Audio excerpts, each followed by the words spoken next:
Гаргуул чинь ажиллаж байвал, дайснуу чинь ажиглаж байвал, чам зогсох ирэх байхгүй, ээж аав чинь ажиллаж байвал, шармар чинь хөдлөж байвал, саган андал хүсэж байвал, босоод бүсөө хөдлөн навшин хуучин хувцас онсож байвал, ганцуудаа атлагдаа биз, гарцгүй болж матлагдаа биз, ганцуудаа бусдад муулгаж ойрын хүндээ орхигдоо биз, найз нөхдөд мартагдаа биз, хайр хүндээ хуурдагдаа биз, хайр найргүй хаяа зүтг, норхолгүй уурандаагүй шилтгэнэ, хамгийн мундаг шилтгэнэ, бусдаас дөрвөл сэртгэнэ, бусдаас шалуур шилтгэнэ, шилтгэнэ, эргэн тойрноо шилтгэнэ, энгийн мөртөө шилтгэнэ, эргэлзэлгүй хилтгэнэ, шилтгэнэ, сэтгэлийн дарамтаа дийлтгэнэ, зүрхийн гаруудаа нийлтгэнэ, мөрөдлийн тайвч биелтгэнэ, бусдыг найргаж байхад дэмс, бусдыг амарч байхад гүйл, тэднийг зугаалж явахын гүйц, тэгээ туусан замаа үз.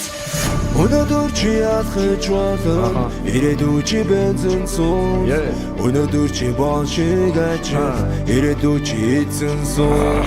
Өнөөдөр чи голж болно, ирээдүй чи тэдний гол. Өнөөдөр бүх үчэний мэ, ирээдүй чи дэлхийг дор. Бүгдийг сэтгцээ, бид ношитыг сэтгцээ, хөгжим норыг сэтгцээ, мачноо бийг сэтгцээ.